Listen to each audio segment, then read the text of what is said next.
What's up, kings and queens? It's your boy Dan from Daft Previews. I got 3 picks for you on the NBA today. If that sounds interesting, let's go. Sub to the channel cause your boy's getting busy. Coming to you live from the west side of Sydney. We've got the free picks and the juice and the daily. It's all free, you don't even have to pay me. What's good, ladies and gentlemen? Hope you guys are doing well where you're at. Before we jump into it, quick recap on yesterday. We happened to go 2-2.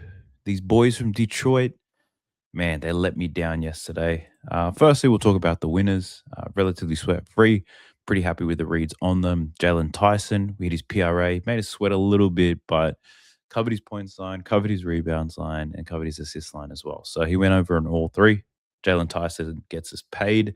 We also hit Dyson Daniels over his rebounds and assists. We just got there, but Dyson Daniels got it done.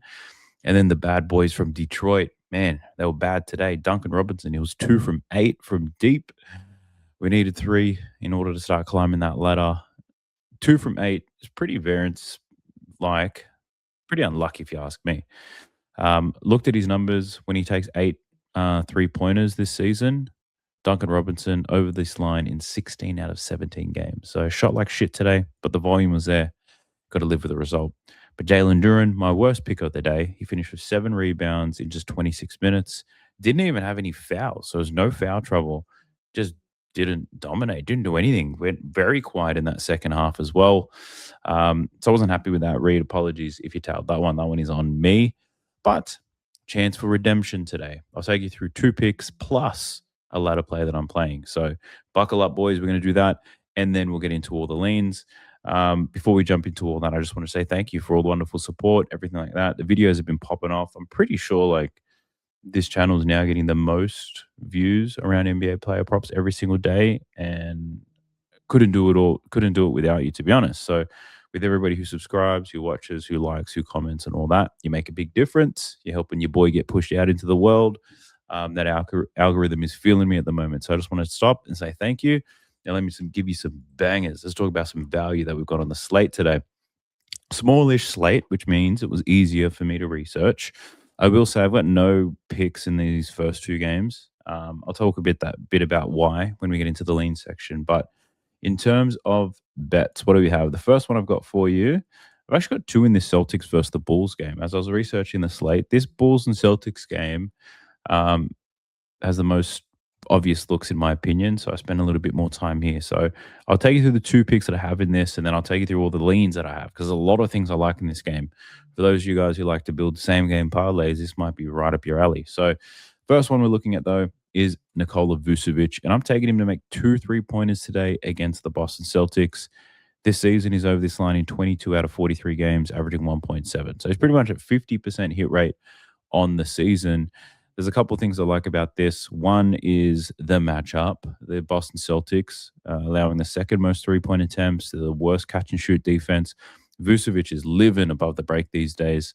And Vucevic has also punished teams who allow a lot of threes, especially to centers. The Boston Celtics allow the 3rd most 3-pointers made to centers this season. So when you package all 3 of those things up, you get one of the most delicious hit rates you are going to see, despite this being a high variance prop, right? 3-point props can be sweat-free. They could cash in the first quarter, or you could sweat your balls off and someone can shoot bloody 2 from 8, right? Like Duncan Robinson. So it's a high variance play, but I think there is an edge around here with Vucevic and this matchup. The first thing I wanted to do was show you how it looks when he plays the minutes he's supposed to, with Josh Giddey back in the lineup. So Josh Giddey just returned. You can see without Giddey over this line in 5 out of 11, with Giddey over in 15 out of 26. So Giddey being back helps us out a little bit, but not as much to say this is a fucking banger, right? We're going to play with these filters that you can only find on PropsMadness. So if you haven't checked out PropsMadness, I think you should. There's a link for it in the video description below where you get a discount. And we can filter things based on the matchup. Firstly, we know that the Boston Celtics allow a ton of 3-pointers to centers on the season. When we look at Vucevic against the bottom 10 teams who allow 3-pointers to centers, he's over this line in 6 out of 7 games with Josh Giddey in the lineup. Even if Josh Giddey doesn't play, take a look at this. When he plays these teams that allow a lot of 3-pointers to centers, he's over this line in 10 out of 12 games when he plays 25 to 35 minutes. His volume is fantastic. If you need 2 3-pointers and you can have some confidence that he's going to take more than 5 attempts, most likely wide open as well, I like our chances here for Vucevic. The other filters to play with is teams that allow points to catch and shoot. That's challenging. This is favorable. So in soft catch and shoot matchups, he's over this in 10 out of 11 games. And then if we take a look at 3-point attempts allowed, so just teams that allow a lot of attempts, he's over this line in 8 out of 11. His only unders were against the Atlanta Hawks. So Vucevic, no matter what filters you play with, you can play with the minutes, giddy in, giddy out. The main thing that makes a difference here is the matchup, given how good this matchup is. And Vucevic is one of those guys who is matchup sensitive. There are some players, regardless of the matchup you put them in, they're going to perform a certain way. Like a Duncan Robinson, even though he shot bad, throughout the season, performed extremely well, regardless of the matchup. Nikola Vucevic is somebody who's very dependent on the matchup. If you put him in the favorable matchups, he does extremely well. You put him in a tough matchup, he sucks complete ass. And the matchup here against the Boston Celtics is fantastic. They get murdered in catch and shoot, especially the centers. Vucevic living above the break, where the Boston Celtics give it up. We're also benefiting here from a 1-point spread. Game should be close. Vucevic should see a whole lot of minutes and a ton of opportunity. So I like him to make 2 3-pointers in this game. The next pick I have, we're heading over to the Boston side, and we're betting on Jaylen Brown. I'm betting over 6.5 rebounds. Now, if you watch my last video, halfway through that video, I realized, I needed to leave a comment here because Jaylen Brown to get rebounds because the Brooklyn Nets offense sucks ass. Ended up betting Jaylen Brown 6.5 rebounds against the Nets. Made us sweat for it, but he ended up finishing with 10 thanks to some OT. Hopefully it doesn't get that sweaty, but I'm betting him over 6.5 rebounds again here against the Chicago Bulls. And this is probably more of a system play than anything, but it makes a ton of sense. We bet on Noah Clowney not too long ago to get rebounds against the Chicago Bulls because of this exact system. Who did we also bet? We bet on James Harden the following game due to this system, and now we're betting on Jaylen Brown for the very same reason. And it has a lot to do with Nikola Vucevic, who we just spoke about. That man lives above the break, and he's a pretty good three-point shooter. Given how often he stays out there, he often pulls centers away from the basket, which means the weak side rebounding kings are the guys who typically benefit rebounding the basketball. And in this particular matchup, it's none other than Jaylen Brown. He's been that weak side rebounding machine as of late. He's over this in 13 out of the last 18 games. No filters applied. He's just been dominating here. The key risk is foul trouble, blowout. This is a back-to-back, right? But I looked at everything, and even in back-to-back games, Jaylen Brown is still playing a ton of minutes, provided the games are competitive. There were 2 blowouts here, but outside of the blowouts, 38 and 43 minutes. So should still see the minutes on a back-to-back anyway. 1-point spread, as I said earlier, the game should be tight. Jaylen Brown in a good rebounding matchup. The Bulls, they give up the 9th most rebounds in the NBA. What I like about this play the most is they give up the 6th most defensive rebounds. And that's because of this whole Vucevic thing that's going on.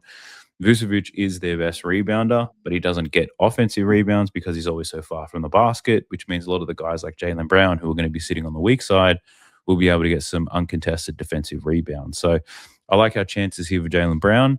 He had 8 rebounds in his last game against the Bulls, 35 minutes, 14 rebound chances, came away with 8 rebounds. We only need 7 in this one to cash the play. So that's a very straightforward one. I like how linked the 2 plays are. It wasn't intentional, but hopefully Vucevic takes a whole lot of threes. On any of those misses, Jaylen Brown should be collecting the rebounds. And if he makes it and Jaylen Brown doesn't get the rebound, then at least we've got something else to celebrate, right? So hopefully we see a whole lot of Vucevic threes action. And if those don't cash, then the Jaylen Brown rebounds do. So a lot of things to cheer for in this game. So they're the 2 picks that I've got in this game that I feel most confident about. The last play that I've got for you is this Warriors game. It's the Golden State Warriors versus the Minnesota Timberwolves. And we're taking a ladder here on Brandon Podziemski. We're taking the ladder on his assists. Now, you could bet his 3.5 assists, but I don't like to bet low odds. So I'm taking Podziemski for 5 assists and 7 assists as well. But I'll do the analysis based off the 5 assists anyway, and then it's up to you what you choose to do with it. You might want to take 3.5 because you're doing a 10-leg parlay and you want to be safe, right? You can do that. I'm only playing the 5 and the 7. Now, Podziemski is over this line in 10 out of 46 games this season, averaging 3.4 assists. But context is very important. No Jimmy Butler, unfortunately. And with Jimmy Butler out of the lineup, we can see that he's covered this line in only 3 out of 8 games, averaging 4.5 assists. But bear with me, it gets a little bit better. We've got to get the minutes right for Pods. When you look at his games where he plays between 23 and 33 minutes without Jimmy Butler, he's over this line in 3 out of 4 games, averaging 7.5 assists. Right? When he plays meaningful minutes without Jimmy, the potential assists are extremely high as well. 12.8 potential assists in these 4 games. And yes, it's only a 4-game sample size, which is a very dangerous thing to work off, which is why I'm only betting his ceiling. I'm not betting the core 3.5 anyway. In all 4 of these games, he saw at least 10 potential assists, which you could argue is likely his floor without Jimmy Butler in the lineup. Without Jimmy, Podziemski sees the biggest lift in his potential assists. It's not Draymond and it's not Steph Curry. Like, it really is Podziemski. With Jimmy out of the lineup, Brandon Podziemski becomes that guy who basically touches paint for the Warriors. If you don't know what that means, is a lot of offenses like to have a player that can drive to the basket, cause a defense to collapse, and then have someone touch the paint and then kick the ball out. Podziemski is definitely that guy. He's also running more pick and rolls without Jimmy Butler, has that good pick and roll game going on, and he's doing stuff out in transition. But 12.8 potential assists in these games is fantastic. The most recent game against without Jimmy, he had 15 potential assists. Very clear who the playmaker was in that game against Dallas. So, liking the assist look here for Podziemski, I think 5 assists at the price that I'm getting, it's well into plus money. I think it's most definitely playable, which is why we're going with a ladder here. But if we wanted to assume that Podziemski's floor for assists is 10 in these matchups, well, we're not assuming anything. It clearly looks like it's the floor without Jimmy Butler, but it's a small sample size. If we look at the games where Pod sees at least 10 potential assists, he's over this 4.5 line in 6 out of 10 games, averaging 6 assists, right? Which is why I think the 3.5 looks easy, but I think the price for it is disgusting. The 4.5, we have a 60% hit rate.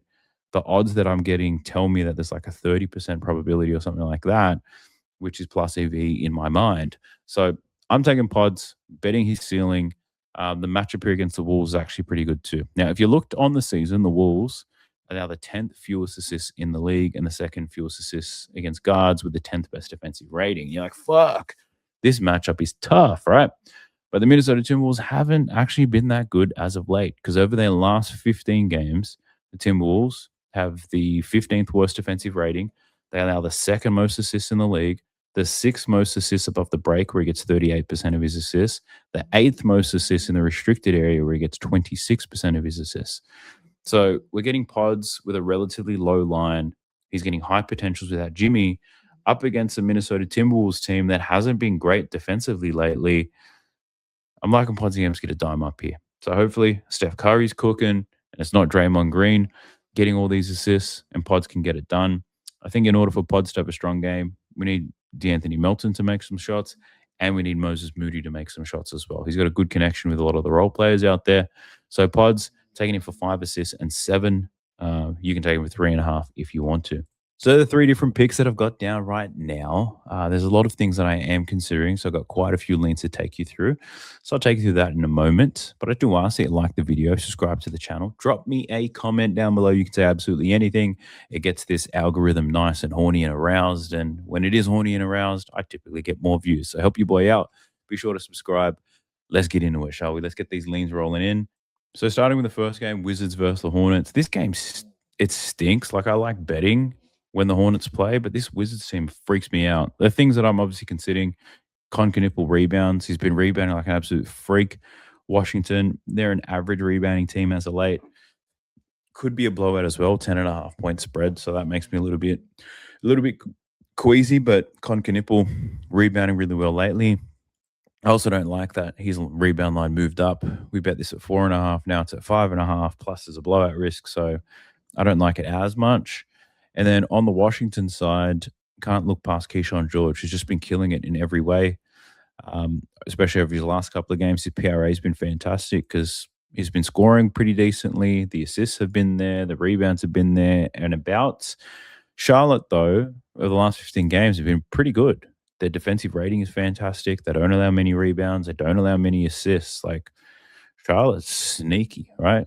They're playing okay, right? It's not LaMelo Ball getting all the headlines. They're actually playing proper basketball and they're doing a good job of it. So that game, it's at 4 a.m. my time anyway. I'm not even going to be awake to sweat that. So I'm just skipping over it.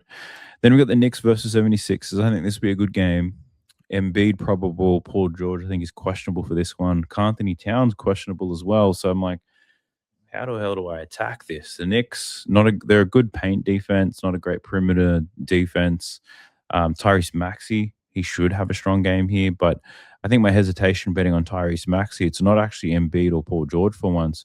It's the fact that Kelly Oubre just came back and he's been playing really well. He's been back for a week or 10 days, but he's been playing his full starter minutes for the last couple of games. He's been playing really good, and that's kind of eating into Maxey's usage, which is why Maxey appears to be a little bit more inconsistent. So this Philly team with Oubre back, I'm going to watch them for a little bit to see exactly what's happening because I think there's a few lines that are wrong here. I just don't know which ones they are based on how this team is currently constructed. Joel Embiid's been playing pretty good as well, so he can eat into Max's usage. Paul George has been pretty quiet, but yeah, I don't know which way to go with Philly right now.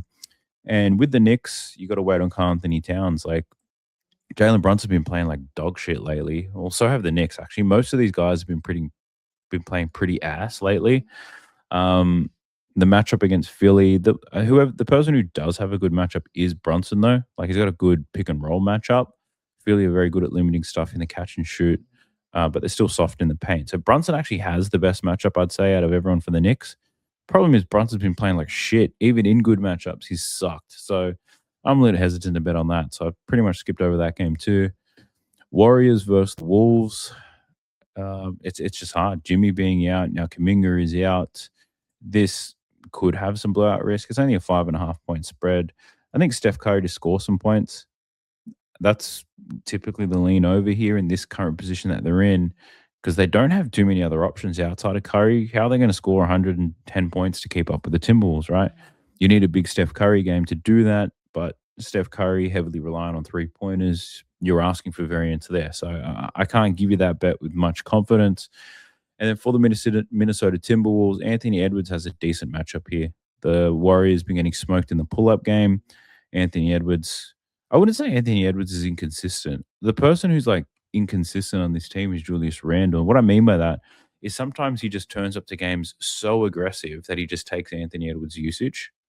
So Anthony Edwards typically looks like he's going after in every game, but if Julius Randle is on, then Anthony Edwards will suddenly take a step back. So those two make it hard to bet on this game, on this team in general. Jaden McDaniels, I've been liking what he's been doing lately, but this matchup against the Warriors is not necessarily for him. They're an okay paint defense.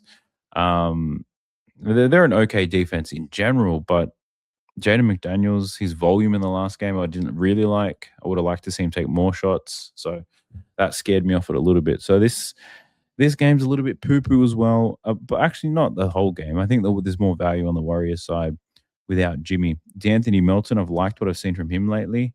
Points have been good, especially when he gets the minutes. When he gets the minutes that he's supposed to see, he's been scoring really nice. Without Jimmy, he's been good. But again, small sample size with Jimmy. I don't want to make too many bets that way. I'm rolling with Podziemski, but I think D'Anthony Melton as a scorer here against the Timberwolves, I don't mind that at all. Then we got the Cavs and the Magic. A couple of different leans I have in this one. Paolo Banchero, 13.5 rebounds and assists is too low. Like his line's normally at about 14.5, but 13.5. I think it's definitely a beatable line for Banchero. We've seen that here lately. Without Franz in the lineup, provided the Magic aren't getting blown out, he does a decent job provided the matchup is okay. Matchup's all right here against the Cavs. They allow a lot of rebounds to forwards. I know that for sure because I've been betting that kind of system all season long. And defensively, as of late, over their last 15 games, they haven't really been the best. They're playing at a pretty fast pace still, 8th fastest pace. Looking at their defensive rating, the Cavs, they're about average, 14th in the league. So this is a 1.5 point spread. The Magic just got blown out by the Charlotte Hornets in their last game.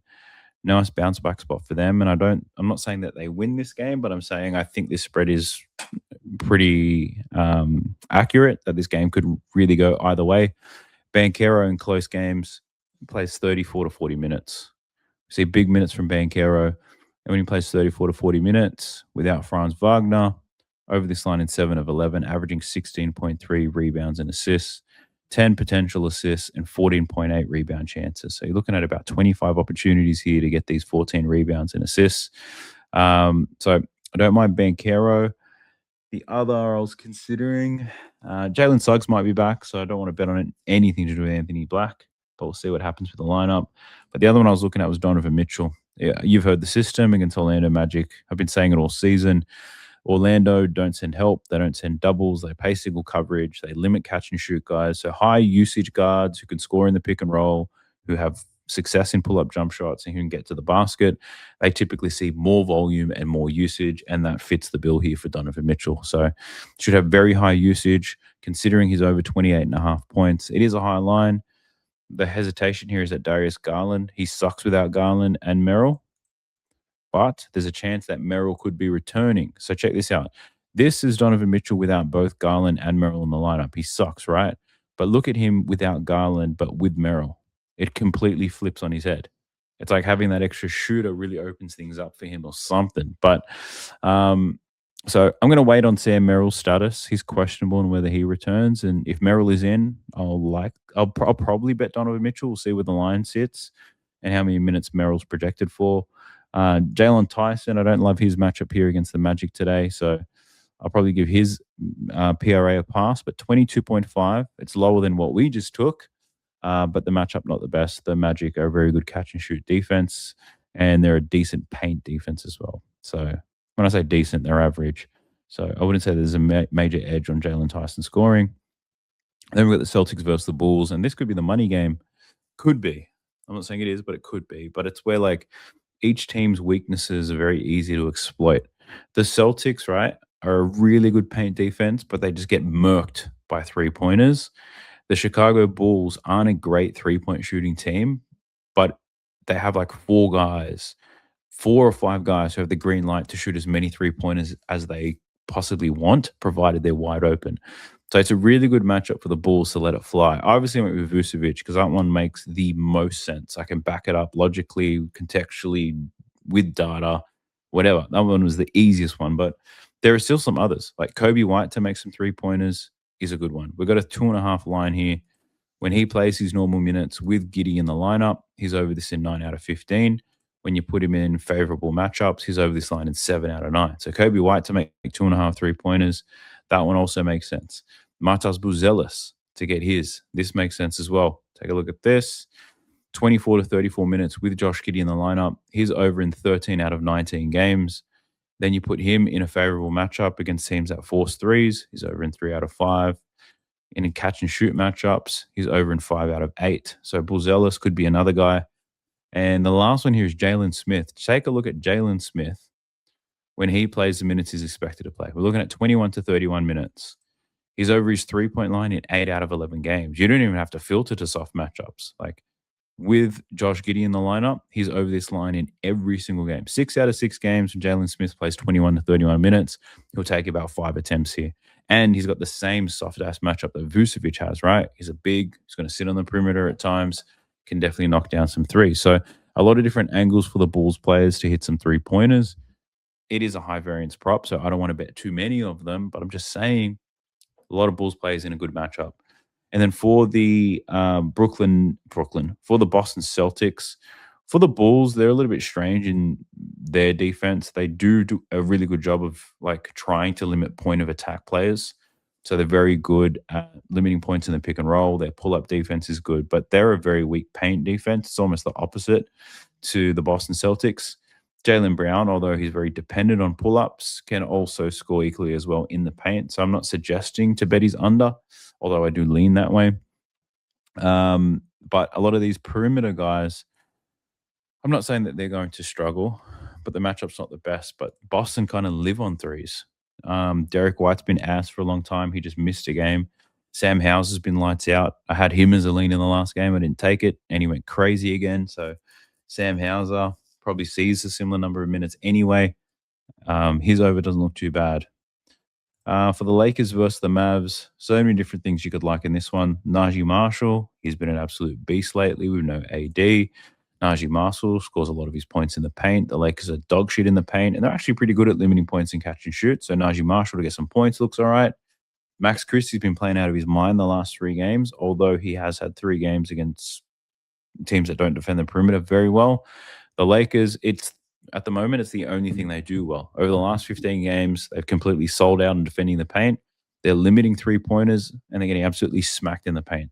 4th fewest points to catch and shoot, but they're one of the worst paint defenses going around, 3rd worst in the league. So Max Christie, not the best matchup for him, but somebody who does have a great matchup outside of Najee Marshall is Brandon Williams as a guard. You can see it here. In his last 10 games, he's over this line like 8 times, playing very well when he gets 20-plus minutes. And as a guard, he's scoring like 70% of his points in the paint as well. So good paint matchup there for Brandon Williams. Don't mind his over. And then for the Lakers, how can you, I think, just get to Luka and then don't look at anybody else. So I brought this up on the last video. I said every second game for Luka, he seems to shit the bed, right? He ended up going under against the Clippers. If you're following that pattern, it makes sense that he goes over here against the Dallas Mavericks. But then you also add to the narrative, used to play for the Dallas Mavericks. This game is in Dallas. Luka is going to be somewhat aroused for this one. You can't not lean to Luka's over, right? But then you also add the fact that the matchup is really good. The Dallas Mavericks get smoked around in the basket and in the paint. They get destroyed on pull-up jump shots where Luka lives. They're a bottom 10 pick-and-roll defense, and Austin Reeves is still not here. So a lot of reasons to look at Luka's over. So I do lean that way as well. For LeBron, yeah, it might look good, but fuck that old bastard. He screwed me over in that last game, so I don't even want to look at his lines today. Miami versus the Jazz, and this could be a money game as well, but you got to kind of wait for this injury news. Lauri Markkanen might play, Norm Powell's questionable, Larson, Davion Mitchell. A lot of moving pieces here. Yusuf Nurkic is doubtful for this one. Probably, got a sore back from carrying this team with his triple doubles. The only one I strongly considered here was Bam Adebayo at this point. Just remembered how to play, and he's been aggressive as hell over his last 6 games where he's had all these breakout games. Leads the team in usage, field goal attempts. Like, he's been absolutely banging, and Khalil Ware is out. So we get more Bam minutes at the 5. So Bam being super aggressive as a late, 20.5 points in this game, where the total is 246.5. I feel like that's a little bit too low. Provided Bam takes at least 15 shots, I think he's going over this line. And I think depending on who's in or out, the 15 shots may be pretty easy for him to cover, especially if Norm Powell's out. So I considered betting this one early, but shit, I don't want to get all this CLB and get more of my bloody betting accounts restricted or anything like that. So I'm waiting on the injury news, but I do like Bam Adebayo to score some points. He does shoot like shit sometimes, but he's up against Utah today. Surely he can shoot at least an average conversion rate against them, but we shall see. But those are my thoughts on the slate. I just want to say thank you. I appreciate you guys who have made it to this point into the video. YouTube obviously rewards watch time, and you guys are doing me a massive favor and helping me out. Hopefully you're getting value on your end. But if you are betting on this slate, I wish you the absolute best of luck. Be sure to gamble responsibly, and I'll see you tomorrow. Peace! Sub to the channel cause your boy's getting busy. Coming to your line from the west side of Sydney. We've got the free picks and the juice on the daily. It's all free, you don't even have to pay me.